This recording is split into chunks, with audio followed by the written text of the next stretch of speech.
everybody, MJ here. No introduction, just straight into it. Good evening. Hello, how are you? Welcome on YouTube, welcome on Facebook. Welcome to Planet Earth. I'm at HiLife. There's some kind of ruckus going on. It's crazy. A bunch of guys talking really loud. I've seen these kind of before. I don't want to stereotype, but some stereotypes here are actually pretty accurate. I don't know. Fortunately, they haven't seen me. Because if they have seen me, there may be trouble. Because it may be, they may come over here and want to talk to me. And, there's this thing in Taiwan about, play the phone, play with the phone. How's everybody going, MJ here? Fist bump. Good evening, Matthew. Always a pleasure to see you. You're always one of the first ones in. I think you probably have seen every live stream I've ever done. At least I think you personally been on every live stream. Alright, this is a busy week for me. The editing. The funny thing is, I haven't done anything with music. See, I got this drone, and now I'm droning everything, and I realized, man, this is going to be like a big time divide, like a time waster. But everybody knows about the HiLife waterfall. I went there a couple of weeks ago because with the Real Taiwan TV HeyGo platform, I did kind of a Fushing triple play with the HiLife waterfall, the Fushing bridge itself, and actually it's a dual bridge, and then the Yixing suspension bridge. And so I went there on Tuesday, today's Thursday, so 2 days ago, and shot a bunch of footage of Fushing Bridge, and also I found the Yixing Bridge. It's around the corner. It's pretty amazing. Flew over there, flew down to it, droned it, and I also got some really amazing shots of the HiLife waterfall, which is my favorite waterfall. Yeah. Oh, it's okay. So you saw it, right? I was going to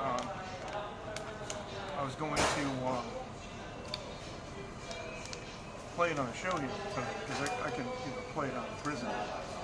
I wanted to upload it, and just because I wanted it, when I talk about it here now, I want it to be available for people to see it right away. And I also uploaded that crazy Smoke on the Water video. I was playing with David Lee and some other guys. It actually sucks pretty bad.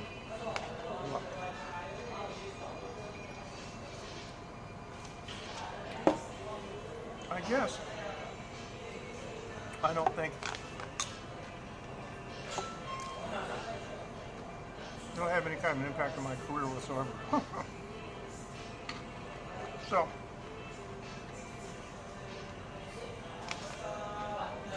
you did see the video though. You know what's amazing?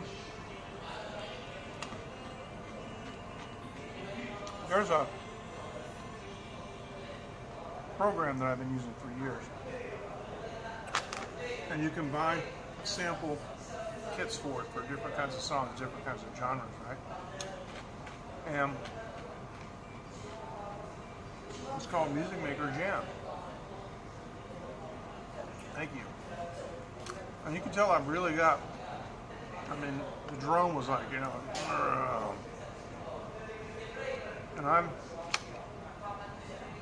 300, 400 meters away, kind of screen. So I use this program, and it's great for quick composing, because I don't have time to always lay everything down line by line when I'm doing like a theme song or a score. That's a great program. And I got a copyright hit on the tune that I created. Some Indian publisher thinks it belongs to some Indian artist. So I filed a dispute. I said, it's simply a mistake that I did this with app. It's like crazy.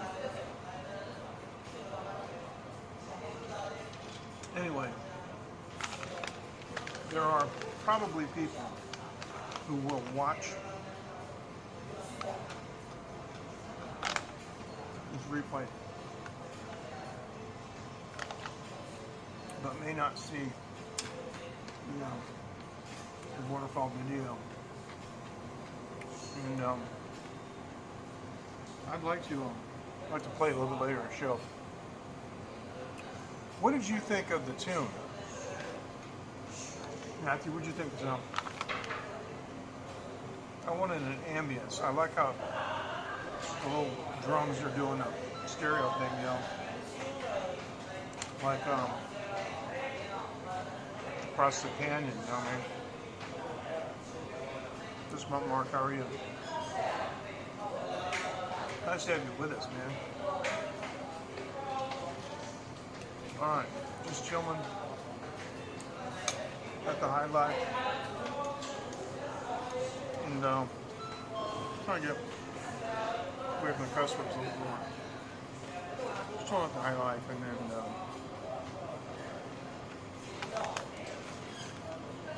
my wasabi peanuts. Some of my favorites, you guys know that. The wireless mic picks up everything.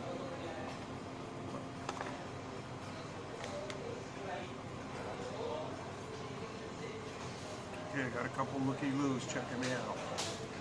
Guy came around the corner, peeked on. So, we'll see what happens. I'll let you know.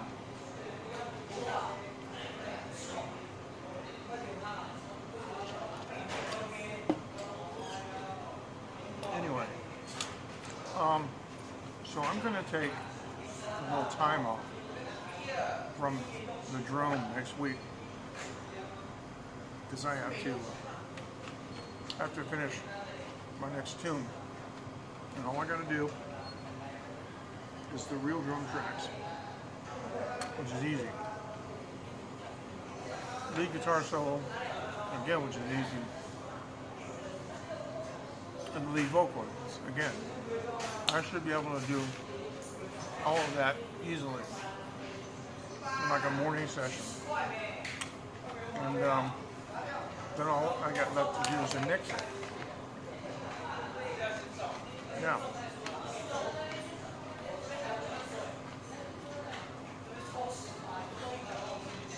So I really want to hurry up and finish that. Now here's what I get. I've never owned a drone before. And you guys know Walter. I mentioned Walter the other day. That's Walter. He's an experienced drone pilot. And one of the things that I didn't like about the drone, it's got two sticks. Hey Mark. All is well. We've all recovered from COVID, kind of back to normal. Just chilling. Phoenix has tomorrow their last day of summer camp, and then we're going to go to East Taiwan probably in the middle of next week for a couple of days, and yeah, it's going to be fun. Going to a big park this weekend with some friends, going to have some fun doing that, but yeah. So talking about the, about the control sticks, right, on the drone. See, one, like, in mode 2, which is what it ships with, there are 3 modes, plus there's a custom mode. The custom mode, you can kind of change things around. But mode 2 is the right stick. The right stick goes forward and backwards, and left and right. Now, left and right means the drone flies left and right. It doesn't turn, which is called yaw. So the yaw. So the right stick, or the left stick, you steer it, and also you push forward to go up in altitude.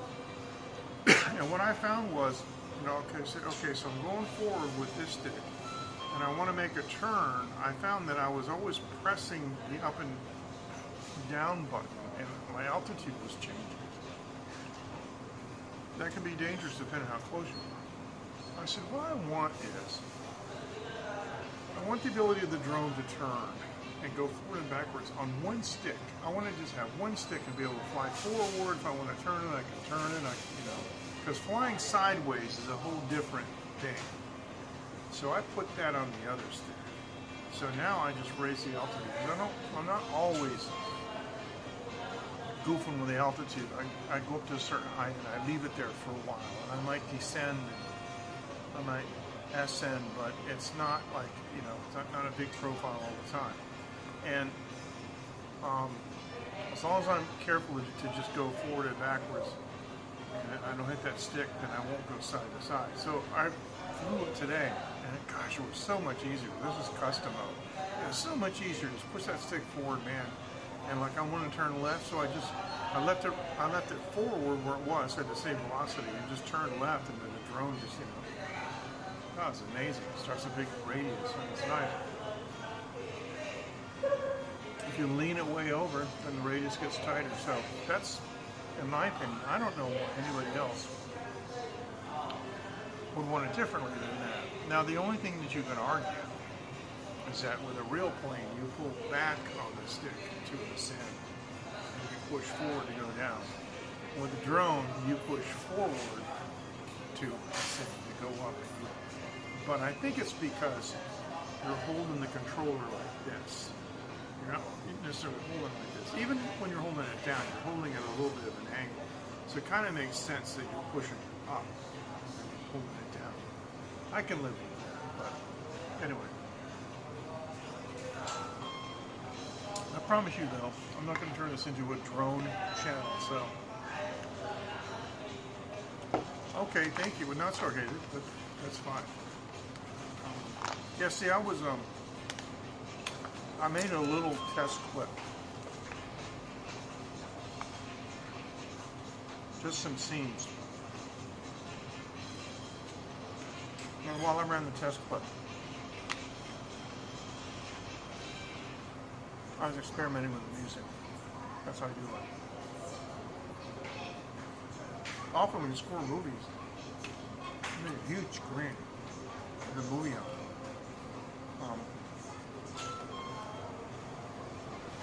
I missed it. The AES had a kind of meeting where they had, I think you said it was 72 inputs. They had the mix, the movie mix for Apocalypse Now, and they were going to show it, how they mixed it. And that would have been with a big screen. And some of those studios have a big screen and project on it, and you mix while you're watching it. Like in the theater. That'd be cool. Wish I could do that. I just have the 32-inch curve monitor. Oh boy. The last comment I didn't quite get. Oh.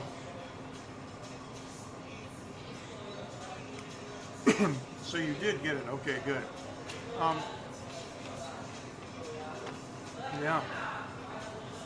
You have to spend time getting that right. It's not intuitive. So that's why mode 4, it's 1, 2, 3, and custom, which would be mode 4. So I'm custom. As I was flying the drone, and pushing to go forward, and then pushing the other stick to go left and right, I'm like, why am I using 2?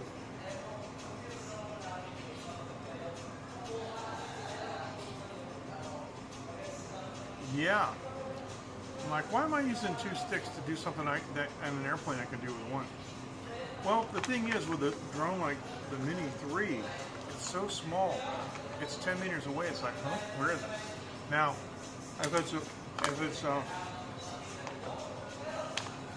cloudy, it's harder with right thumb, blue sky. If it's cloudy, you can look up, you can see it because it's dark. But it gets in the way. I mean, I tracked it right. looked down and looked back up and went, oh, I couldn't find it. Right? The other thing that today was I darn near flew over the military base. That is a no-fly zone. I reviewed the video and I did not violate the no-fly space, but I was on the hairy edge. And I didn't know where I was. I know. See, the thing is, I never saw this neighborhood from the air. And it's all factories. It's weird looking. It's really interesting. And eventually, I'll color grade some of these videos and just show them to you.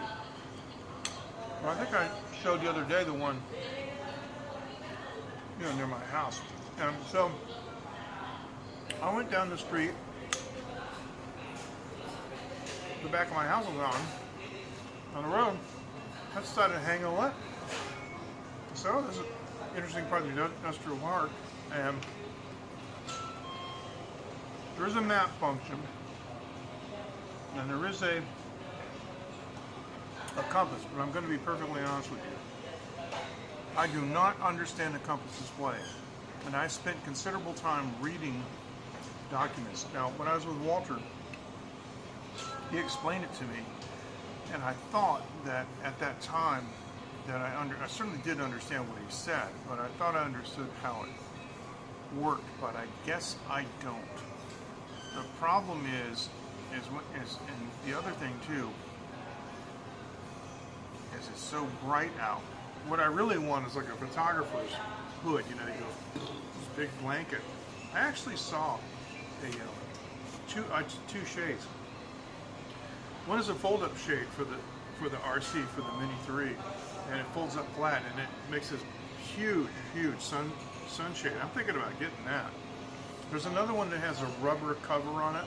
Like on my gimbal, I have a rubber cover on the silicone on the handle to protect its better grip. They have a silicone thing that completely covers the controller, but it's got a built-in sunshade. And they say that it's flexible. You can just push it down and like shut it into your case. I don't know how accurate that is, but I think I'm going to get the first one to try that. I couldn't tell where I was looking at the video, and I didn't notice that I was at the military base at the corner. Now, I was 60 meters high, and that's the quietest and smallest drone in the world. Nobody saw it. I'm just wondering if they had radar running, but it's probably the size of a bird on radar. Anyway, fortunately, I said to myself, I'm kind of lost. I'll just push return to home. And I did. And home is opposite the military base. So I turned and flew back. And then I got within a couple of blocks from my house, recognizing where I was. I'm getting about 25 minutes on the smaller battery. And you can push it too. It comes back when it's as low battery, but I mean, it's not that far away. But Mark, you asked about line of sight.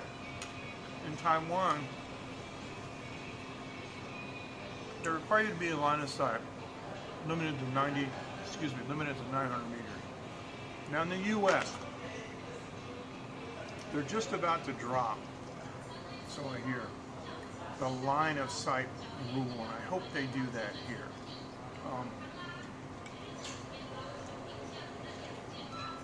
Here's the thing. I was in the Fuxing Mountain District, or Tuesday. I was at an elevation, I was on a platform. I'm guessing 300 meters, 200 meters above the ground in a valley. Now, that area is green, the green airspace. You have 120 meter ceiling. That's 400 feet. The reason it's so low is because aircraft in Taiwan can fly at 500 feet. Helicopters and planes can fly at 500 feet legally, but nobody is going to descend into a valley where there's no airport unless they have an emergency. So they're going to fly 500 feet above the tops of the mountains.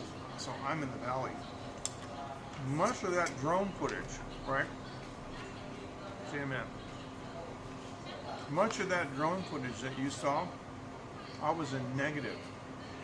I was below zero. However high I was when I took off the observation platform.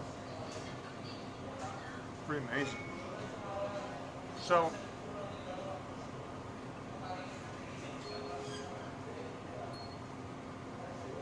the other thing is, being so high,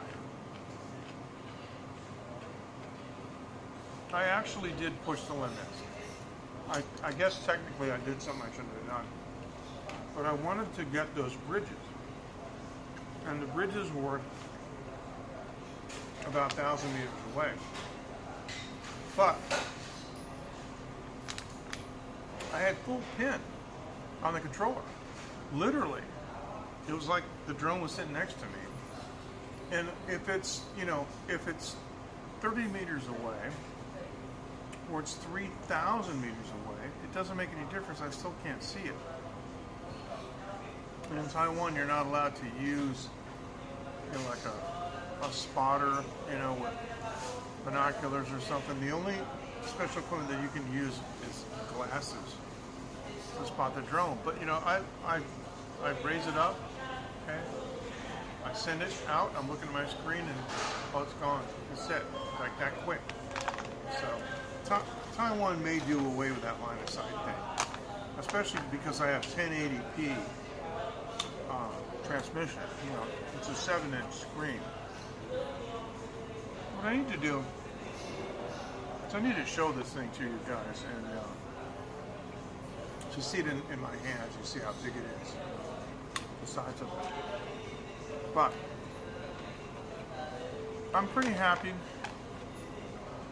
with the way that video turned out. Happy that I did not crash the drone. And speaking of which, Mark, the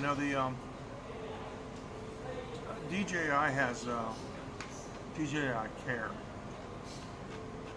I bought the 2-year plan. Over the course of 2 years, I can replace the drone 3 times for a small fee. It's like $60 or something, and I get a new drone. So that's pretty cool. And I don't know about the battery though, because when you lose a drone, you use the battery. But I registered it so I can fly the big batteries. So you better believe I'm going to be buying some more big batteries. But with a large battery, I am easily getting over 30 minutes.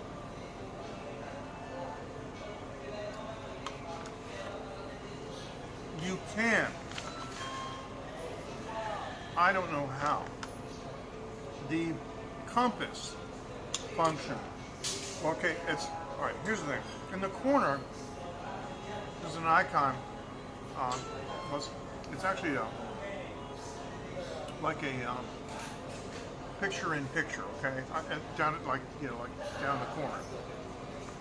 And if you tap on it, it's a map. You can actually open the map up full screen and see where you are in the map, which is cool because if you're doing something with one of the intelligent flight modes, if you're doing like hyperlapse, you can lock course and it just draws a green line, shows you the course. That's pretty cool. I did stop and look at the map.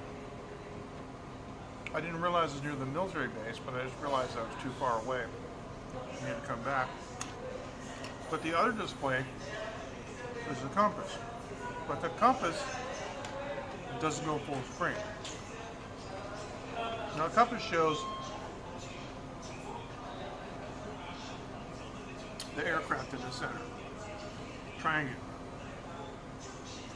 And the ring around the outside is the cardinal points. Now, instead of locking north, so if you lock north, then it's easy to see which direction the thing's pointing, right? This stays the same and the ring moves. So already it's like, okay. And then off to the side is a dot that represents you. And on the little dot, there's a tip that moves around. And that supposedly is the compass in the controller telling you which direction you are pointing. So apparently, you should be able to look at the compass, see which direction the drone is flying, and you should be able to rotate around until you see your little, arrowhead on the dot, okay, pointing towards the drone and not away. So it's kind of confusing. I think I'm going to have to do what I always do. I think I'm going to have a dialogue with DJI about that. How to improve that. There's one other thing that they can improve too. Because the return to home, like for whatever reason, whether you initiate it or the system initiates it, there's a return to home hype. Now, all the obstacle avoidance works at return to home, but it will ascend to the level that you tell it. And it's usually safe to just go up high and to make sure you're over everything, right? But it's a slider.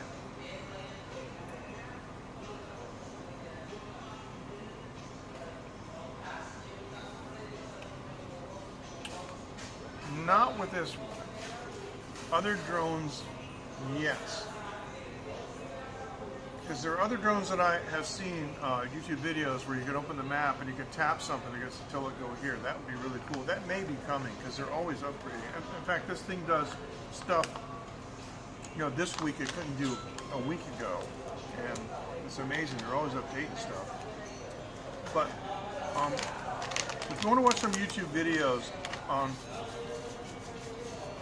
check out their Waypoint Hyperlapse. Waypoint Hyperlapse, and I'll explain what that is in a second. But I wanted to talk to DJI about the fact that when you're changing altitudes and stuff, it's critical. You've got a slider, and it's tiny. It's a tiny little dot, and the slider, is this long, and it goes from 0 to 5,000 or something. And I'm trying to find 120. So I'm like, 125. Oh crap. 117, it's like, I want 120. And so I'll move my finger along, and what happens is, you guys don't know what I'm talking about. You got your finger on a touch screen, and you're not moving your finger, you're rocking your finger like this.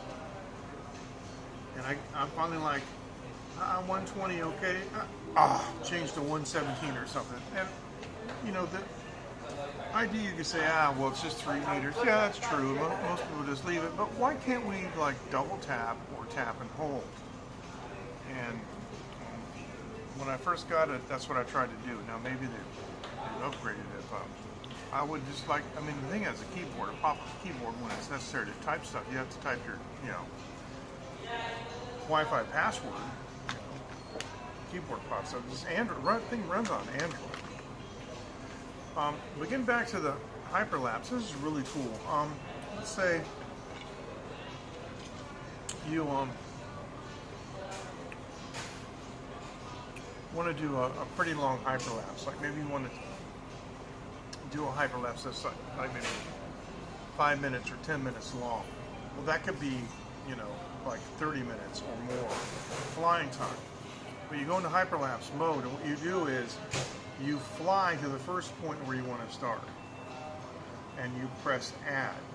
The thing is whichever way the drone is pointed or whichever way the camera is pointed, it memorizes that, so which is really cool. And then you fly to the next point. Now you can adjust the camera gimbal, you can adjust the yaw and get a different view and press that waypoint. So what happens is, just like movie editing, it's a gradual change to the other thing. Like it won't say, for example, if you made a gimbal change, it won't fly to the next waypoint and suddenly boom. It's a linear process across the whole thing, which is really cool. So you can do a series of waypoints and do hyperlapse videos that way, and the thing will, and it'll fly it. And so what happens is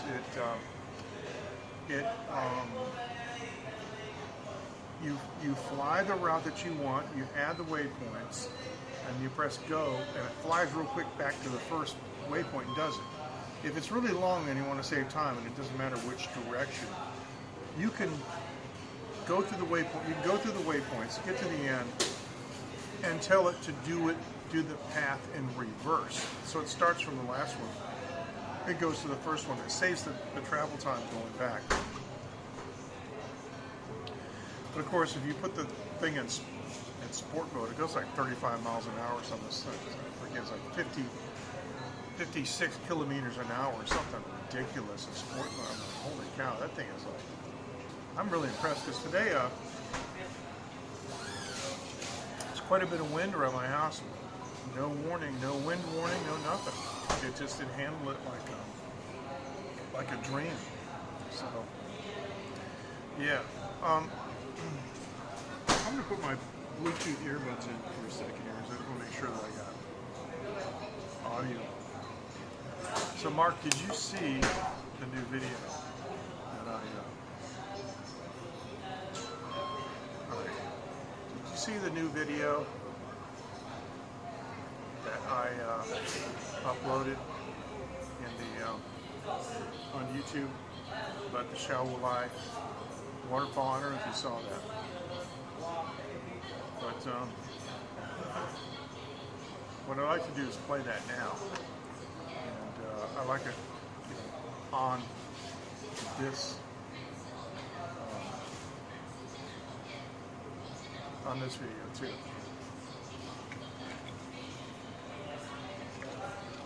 I'm getting a copyright strike on this one, but I'll fight that one too. So let me go ahead and show you the video that I put together today. I got about maybe 4 or more hours of editing into this. I can't believe I spent so much time on this. And anyway, this is the Shaolai waterfall. We'll turn my mic off, so there's no background noise. So we're just going to hear the audio from the video.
Alright, so there it is.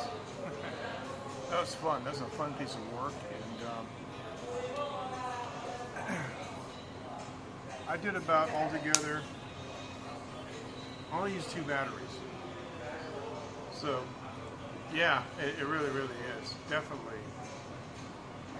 Oh, I know. And the thing is you can't ordinarily get that close. I mean, people who know this waterfall in Taiwan are going to be shocked. I mean, I went right, you saw, I went like right up to it. And the cool thing is with the 4X, excuse me, with the 4K video, I just use sometimes 2X digital zoom. It's just fine. But you go in, you know, it's double. So sometimes you're not as far away, but you still got really good resolution. So thanks, man. I appreciate it. I am a music guy, you know. I'm a music editor. I know how to edit hit songs. I know how to edit, you know, the structure for hit records, but never been a visual kind of guy.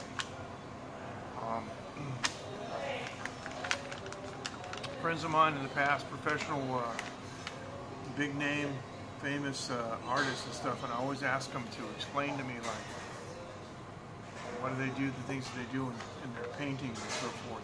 And I understand why, but I would never come up with that concept. So, what I had was, and this is interesting because my approach to video was more as a photographer rather than a videographer. See, I would fly slowly into something, into the space, and I would stop, and I would hold it there. This is video. Why am I holding it there? See, what I should have done was, I should have gone everywhere that I went and taken still photos in addition to the videos. I should have like moved in, you know, while I'm moving, okay, then stop the video, stop the vehicle, switch into camera mode, take photo, and then go back into motion, you know, and that way the clip's all in motion. That's what I should have done. So it was a big, big learning experience. So I actually had, I guess, that whole clip, well, of course I flew the other places. I flew the Yixing suspension bridge, and I flew the Fuxing bridges too for about an hour. But that was what you saw, including the titles and stuff, like 7 minutes. So I mean, a lot of that. I probably had, I'm gonna say a good 20 minutes of video from the waterfall, and so most of it I didn't use. The static stuff I didn't use. So there's a couple of pretty interesting shots where you're looking at the, you know, overhead and turning. That's an interesting way to introduce things. And then what you do is imagine that you're looking at something overhead like this, okay? And then what you do with the drone is that you go down and you rotate, and then at this point you're, you know, looking at the side of it or whatever. That's pretty interesting. So you can do that. I'm actually better with other stuff than that. Now, I'm not going to play you the music video that I did this week. I actually released 2 videos this week on the Real Taiwan YouTube channel, and one was when I was down in the club in Kaohsiung, and I was sitting in with those guys playing Smoke on the Water. They'd never played it before. The keyboard player apparently knew it, and there was a guy in the audience. He's sitting on the sofa because it's kind of a real chill place. He's sitting on the sofa. He's got a mic. He was singing the lyrics. He knew the song, but you know, the drummer and the bass player and David, I think, were very unsure because they didn't get the changes right. But who cares? It was a jam. And it was like, I left the club at 3 o'clock. So when we were playing that stuff, it was probably about 1:30. You know. Now we did play a song by a Taiwanese artist named Bai, and it's a pretty good song. It turns out that I think I knew it better than the young guys did. But they started to play it, and I knew it, so I played along with it. Now, I need to go back and listen to it and determine if it's good enough to post, because I just don't know if it's good enough to post. I really don't know. But anyway, that's the deal. I'm gonna check it out, and if I can get another one. But the thing that saved that show for me was the fact that I brought my Zoom recorder, and I had the Zoom recorder set on auto level input for concerts, and I had it record 4 tracks, stereo left and right, XY, and then mid sides. And I tell you what, I used them both. I used both of those audio tracks, converted them to MP3s and RX9, and boy, was it really was. The mid sides especially gave so much ambience to the drums. I don't know if you guys have heard that video. I think it sucks. I think that the playing on it, at least in my case, is terrible. Just goofing around, but hey, sometimes you just gotta let your hair down. And I'm not so worried about my career at 66 like I was when I was a kid. I mean, to me, a kid, I don't know, might not be the same as you, but. Yeah, I was very concerned about how people would perceive me if they heard me singing on an off night or something. Now, if you look at the Smoke on the Water video, right? Oh, it really, really is. Yeah, I'm confident too, Mark. Thank you. It's just that it's time. It's just so much time, and I don't want to take time away from my family. I don't want to take time away from the things that are more important. The music stuff is more important because I have an actual studio, and I have a whole album and another client that's got two tunes, and one of the songs I'm doing everything on it. He's playing 2 guitar tracks and they sing a lead vocal, but I'm doing everything else. And kind of like Toto, and I got another artist that's got several tunes, and it's like, I'm going to be busy to the end of this year doing mixing and mastering, which is good, but yeah. So I'll drone when I can, but I got to hold it down. I got to discipline myself to maybe doing like one droney video a week. A drone session a week. And just because I go out and I fly the thing for fun doesn't mean I have to make a video. And they don't have to be as elaborate as that too. If you look at some of Walter's videos, they're always in motion. And sometimes they're pretty long. See, the thing is, if you look at this video that I just made, at the beginning when I'm showing the bridge and it goes up and it keeps cutting in and out, there's 2 things about that. That one shot is really, really long if I just leave it all the way to the reveal of the water bowl. But the second thing is that there's a cinematic way. I don't know what the names of these terms are because I didn't work in the film industry and video. But like, if you've got 2 timelines going, and so like I show I'm looking down the bridge and I go up, and then I cut to another scene. When I come back, the bridge, it should already have moved to the next point, but I didn't do that. I cut it, and so what we're seeing is pieces of them that aren't missing the overlapping times, if you understand what I'm saying. And so I got to experiment with the overlapping times, and there's a pretty easy way to do that actually. So, because depending on the program that you use, the timeline that's closer to the top is the one that it can cover up the bottom line. So, like if you got a timeline and you trim for the whole shot that you want, but you want to be able to cut back and forth, you just drop little clips in on top of it, but it stays in progress. But what I did was I actually cut it and moved it and inserted it. So I experimented with it, and I did it on purpose, and I know it looks a little bit different than how it's usually done cinematically, but hey, wanted to try it, wanted to see what it did, and I'm not, displeased with it at all. I think it's okay. these kids are doing weird stuff. During the video, one of them came over and just stuck his hand out, shake my hand. It was really strange, and I'm like, what? It's like he just insisted he shake my hand. It's cool, it's friendly, but it's like, remember I was talking about the stereotypes at the beginning of this broadcast, and a lot of the stereotypes in Taiwan are real.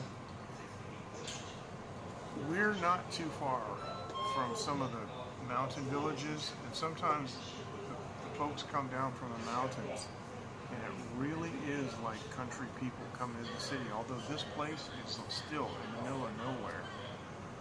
Remember I was at Xiaohui's, and she said, oh look, some Aboriginal guys came here from the mountains. I'm like, oh cool. The guy comes over to me, and he said, yeah, I know.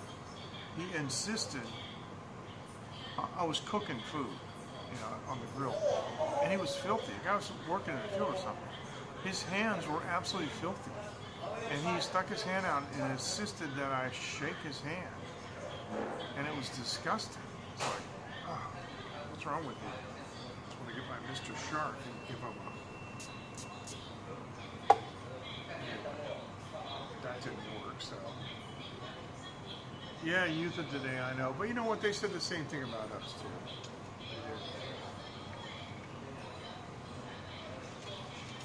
But when I look at what nowadays is considered an infraction, see, I'm going to tell you another stereotype, and I know I'm going to get in trouble with it. I'm going to get canceled. But, in Asia, this is true, and I'm going to tell you guys this. Women, like, wives and girlfriends, they're known for doing this. They're known for putting everything on the same level. Like, you put your coffee cup down, and there's a coffee ring, on the coffee table. Now, all you need is a cloth, and you can wipe it, right? Because that's what it's designed for. But that coffee ring, from your cup, as an example, is on the same level as if you, wrecked a car because you were drunk coming home from the bar. I mean, it's amazing. Everything is on 10. Everything is all the way up. And that's what's going on with these youth. I read a news report the other day that Johnny Depp's in trouble again. I'm sorry to report this, he misgendered someone. I didn't realize that was considered like a crime. See, here's the problem. You're not allowed to make a mistake. You're not allowed to be human. There is a woman that works here at this very store. And thanks, Mark. I appreciate it. I appreciate you spending your time with me, too. Thank you. There's a woman that works at this store.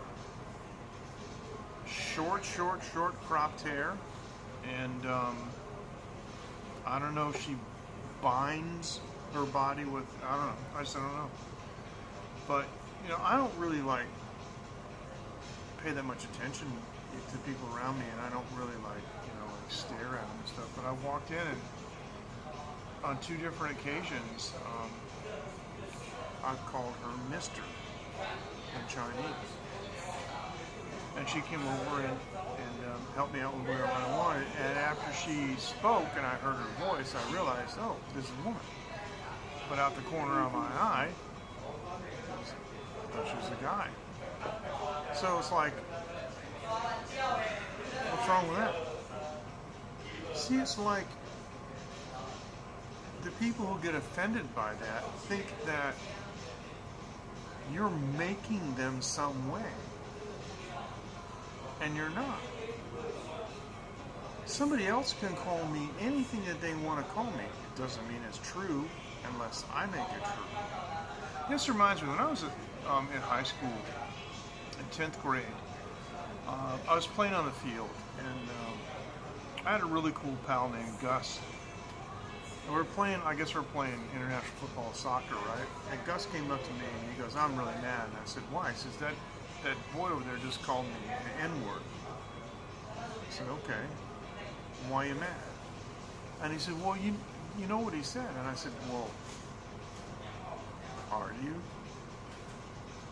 And he goes, no. And I'm like, I said, if you called me that, I'd be like, what are you talking about? So you don't let these things apply to you, and then they don't bother you. I mean, this woman, I've done this to her twice, and I haven't seen her for a long time. But, you know, people here in Taiwan are cool. There's a lot more LGBTQ people in Taiwan than you would ever imagine. They're very non-militant. They just want to live their life. And if you make a mistake, they understand because they're trying to look a certain way. And yeah, I mean, that's the deal. So it's like, these days you can't, I mean, this is what made Jordan Peterson so mad, and I understand this is the government mandates and stuff. I'm going to get myself into trouble. I don't want to. I believe in freedom. I think people should be able to do whatever they want to do, even if it kills them. You want to take a bunch of drugs, go ahead. You want to marry a car, you want to marry a fire hydrant, go ahead. Leave me alone. Don't try to convince me that your viewpoint is right. Don't make it a priority or a requirement that I accept what you do. It's good enough that I accept that you have the right to do it, and I'm not going to interfere with you. I just don't want you to interfere with me. See, I want the same thing. I don't care if you believe what I believe. I don't care. I'm not trying to convince you of what I believe. So, I don't know what's going on, but this world is full of judges. Way too many judges. Way too many. Oh boy, we're going off. I just flew my drone into a no-fly zone, what I just did. But I'm just so used to the chill people here in Taiwan, where nothing flusters them, nothing bothers them, you know, and you're allowed to say, oh, I'm sorry, excuse me. And there's some very, very polite ways. And, you know, in the United States, I used to say, oh, I beg your pardon. And people recognize that that was a little bit, I put a little bit more effort into just saying, oh, sorry, like that, you know. But in Taiwan, there's a couple of ways you can say, I'm sorry, that conveys the fact that you feel embarrassed, which is interesting. So, yeah, and the thing is if you make a mistake like that in some of these Western countries, you misidentify somebody some way or another, there's no going back. You can't suddenly say, oh, I'm sorry, because then you're going to get a lecture, they're going to talk about education, they're going to tell you something. And what it is they want to take you by the back of the head and head slam you into the desk until you get it. And that's not what I do. That's not, you know, if you think I'm a conspiracy theorist,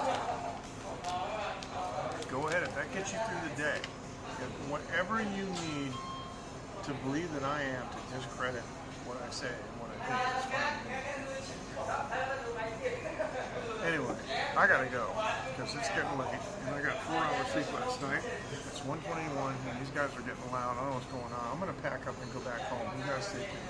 And thank you so much for watching The Real Taiwan, and we'll see you next time. I'm gonna say 再见晚安, and see you later, and good night. Bye bye.